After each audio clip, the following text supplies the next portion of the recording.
Shogun Rua versus Paul Craig. And this is a rematch of a fight that happened, I believe it was last year. Yeah, last year in November. So pretty much a full year later, we get a rematch of this matchup that went to a draw the first time, a split draw at that. So one judge had it for Craig, one judge had it for Shogun, and one judge had it as a draw. And now here we are, pretty much one fight removed from both guys, and we get the rematch.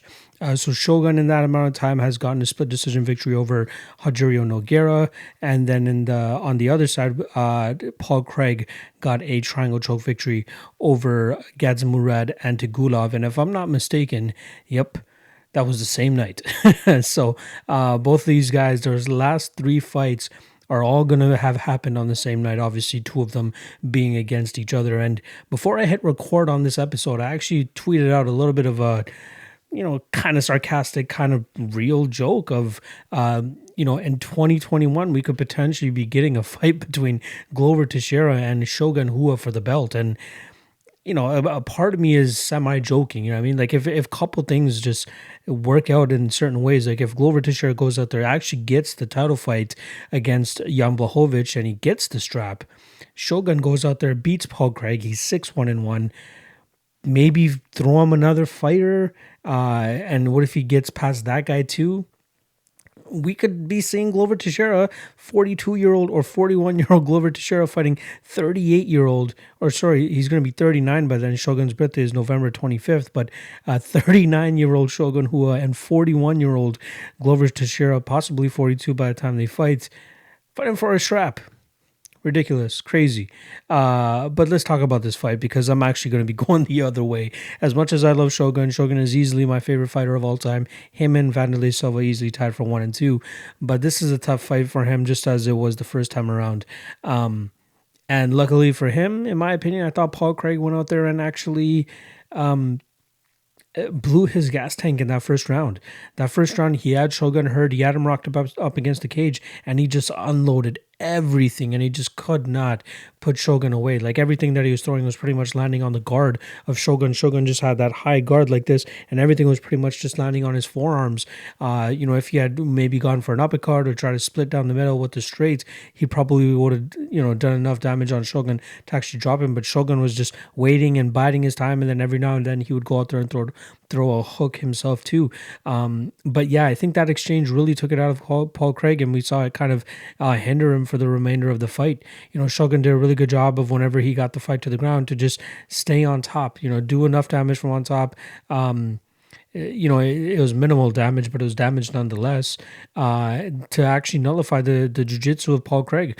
Like, we've seen Paul Craig go out there and submit Magomed Ankalaev late in the fight, go out there and submit Kennedy and Nzechukwu late in the fight. So he's capable of doing those things, but he was not capable of doing that against Shogun Rua that first time around.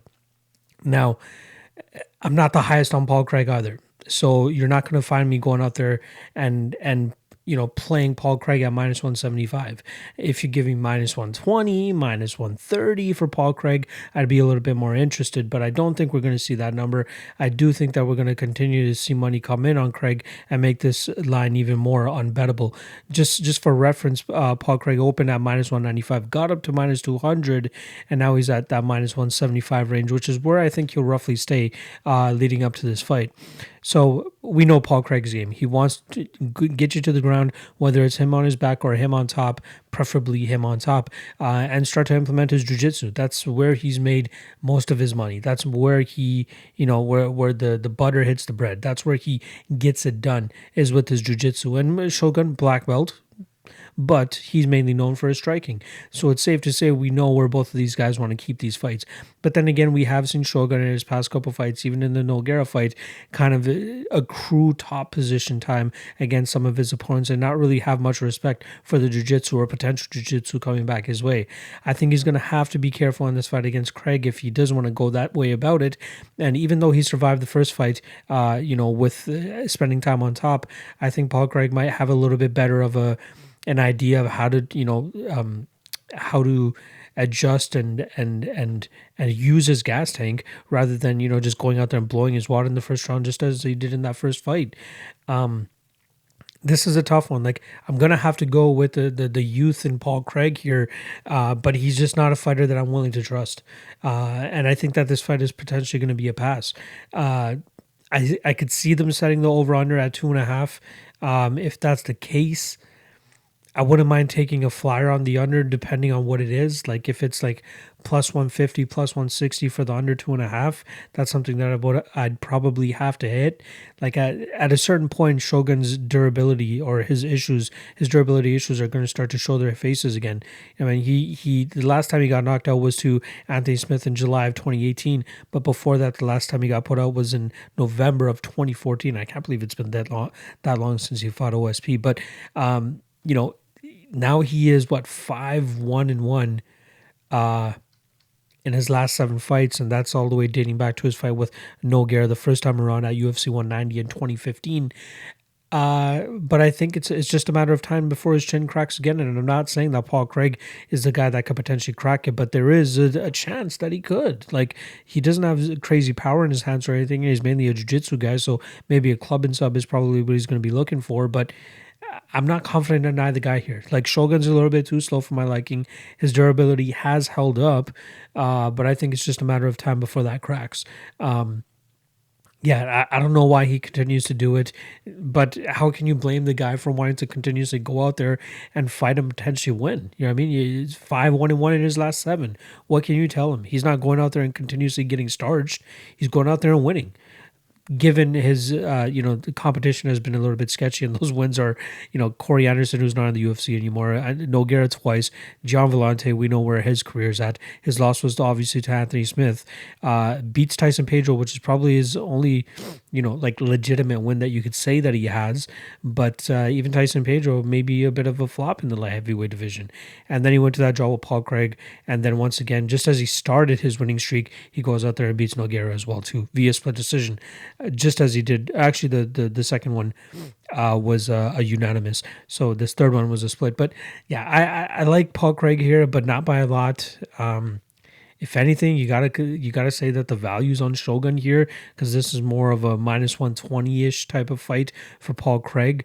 Like I'd say 55-44 Paul Craig. But yeah, just not enough confidence on him to pay that type of juice on a guy that I just can't trust. So I'd consider what the over-under's at, but that's about it. Like I'd probably pass on this fight in total. But you guys want an official prediction from me? I'm gonna go with Paul Craig. I'm gonna go with the youth. I'm gonna go with the potential of that jiu-jitsu. Yeah, I mean with Paul Craig potentially landing something there, but yeah, the confidence in Shogun is ever dwindling, and it's just a matter of time before his chin eventually cracks again, and we say sayonara. I think the next loss for Shogun is going to be his last because he's going to want to hang it up after that. So I know he's had a bunch of conversations with his family and his wife, and they want him to stop, but he keeps going out there winning and collecting paychecks. So I'm sure he's just going to keep doing it until he finally takes another brutal loss, just as he did in the Anthony Smith fight, just as he did in the OSP fight 6 years ago. That's when people were banging on the drum to finally get him to retire. But since that amount of time, he's put together a solid streak. But yeah, this could be the end of the line for him, especially if it's a devastating knockout, which I don't really see. I could see Paul Craig just submitting him. That's probably the way that I'm going to go. So, yeah, I'm going to go with Paul Craig to win this fight via decision, but via submission, but just not the most confident in the spot. My heart's praying for Shogun. Shogun's one of my favorite fighters, like I said at the top of this breakdown.